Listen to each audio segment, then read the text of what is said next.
3rd Brigade ng Philippine Army dito sa Marawi City. At sa lugar na ito, no, talagang kinakailangan na natin magsuot ng protective gear kasi nga sunod-sunod yung putukan, napakalapit na dito sa area natin. Kanina nga lang talagang sumisipol yung tunog ng bala. Ibig sabihin malapit yung putukan dito sa kinalalagyan natin.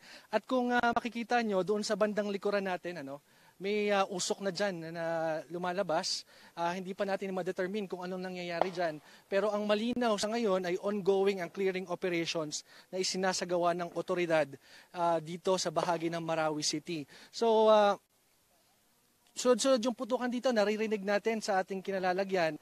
At kanina may sunod-sunod din yung dispatch ng mga military at mga pulis upang i-assign or i-deploy doon sa area kung saan nagkakaroon nga ngayon ng bakbakan. Kanina lang sinubukan din natin bumaba sa downtown pero napakadelikado na doon, almost ghost town na yung area, pero may mga nakikita tayo mga individuals na armado. So hindi natin matiyak kung sila ba ay miyembro ng otoridad o bahagi ng mga local terrorist group na kasalukuyan ngayong nandito sa Marawi City. So kanina din, unlike yesterday, yung tuloy-tuloy na yung biyahe natin mula Iligan City, wala na masyadong mga sasakyan na papalabas ng lungsod. In fact, sa kasalukuyan ay mabilis na yung takbo ng sasakyan. At kanina doon sa checkpoint sa may Pantara Bridge, nakita natin yung inspection na isinasagawa doon sa checkpoint at meron nga silang inimbitahan na 5 kalalakihan kasi may nakuhang 2 baril sa kanilang sasakyan. So ganun kahigpit yung search na sinasagawa at natagpuan na yung 2 baril. So under investigation yung 5 lalaking ito dahil ayon sa kanila, hindi daw sa kanila yung baril. So maya-mayang tanghali sa balitaan ay bibigyan natin kayo ng mas maraming update sa nangyayari dito sa Marawi City at abangan natin yung mga opisyal na statement ng military hinggil sa ongoing operations dito sa Marawi. George Cahiles, CNN Philippines. Pinky, nandito tayo ngayon sa labas ng 103rd Brigade Camp ng Philippine Army kung saan ito sa Marawi City na ito, Pinky. Dito sa lugar natin, naririnig natin yung putukan. Sunod-sunod yan. Dumating tayo dito mga bandang 9:50 ng umaga at tuloy-tuloy naririnig natin putukan dito sa lugar.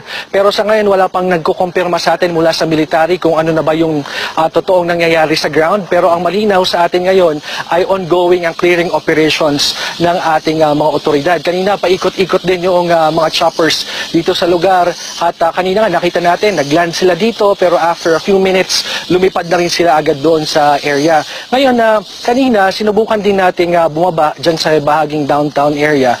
Ano na siya, kung i-describe natin para na siyang ghost town Walang mga tao o wala masyadong mga tao sa labas, may pangilan-ngilang mga sibilyan na naglalakad pero all in all, parang wala talagang tao sa lugar. Kaya lang may nakita tayo kanina ng 2 armadong lalaki doon sa baba. At hindi natin ma-identify kung ito ba ay mga sundalo o mga miyembro ng armadong grupo sa area. So ngayon, kanina, unlike yesterday, tuloy-tuloy yung biyahe natin mula Iligan City papunta dito sa Marawi. Wala na yung traffic na palabas at papasok ng Marawi City na nakita natin kahapon. At along the way nga ay nakita natin dito sa bahagi ng Pantar Bridge, ito yung boundary ng Lanao del Norte at Lanao del Sur ay nakuhanan natin ng itong 5 kalalakihan na inimbita for questioning. Eksklusibo nating nakuha itong pagkakita dito sa 2 pistols mula sa kanilang sasakyan na nakita during inspection ng miyembro ng RPSB Region 10. So, inimbitahan sila for questioning kasi kanina tinanong natin yung pasahero nung sasakyan, ang sinasabi nila, hindi daw sa kanila yung baril at doon lang daw yung sasakyan. So, ang binabanggit sa atin ng Regional Public Safety Battalion, hindi katanggap-tanggap ang gantong paliwanag kasi lalo na sa panahon ngayon na talagang mahigpit ang seguridad sa area ay bakit may baril ang isang sasakyan. So hindi lang isa, 2 pa. So 5 kalalakihan itong under investigation ng pulisya. Pinky.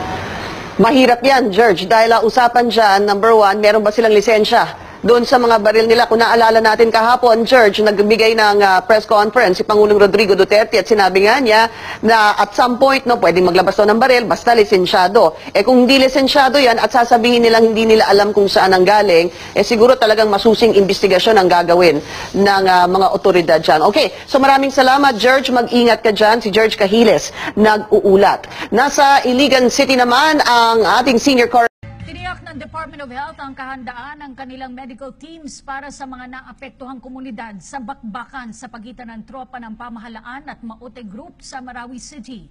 Ayon kay Health Secretary Pauline Ubial, nag-aantay na lang sila ng go signal mula sa mga otoridad. Ani Ubial, nakahanda ang mga ospital sa Marawi City na tumanggap ng mga pasyente. Naka-standby na rin ang kanilang mental at psychosocial debriefing teams at kakailanganing mga gamot. Sa ngayon ay inaantay na lang ng DOH na ma-clear ng mga otoridad ang lugar.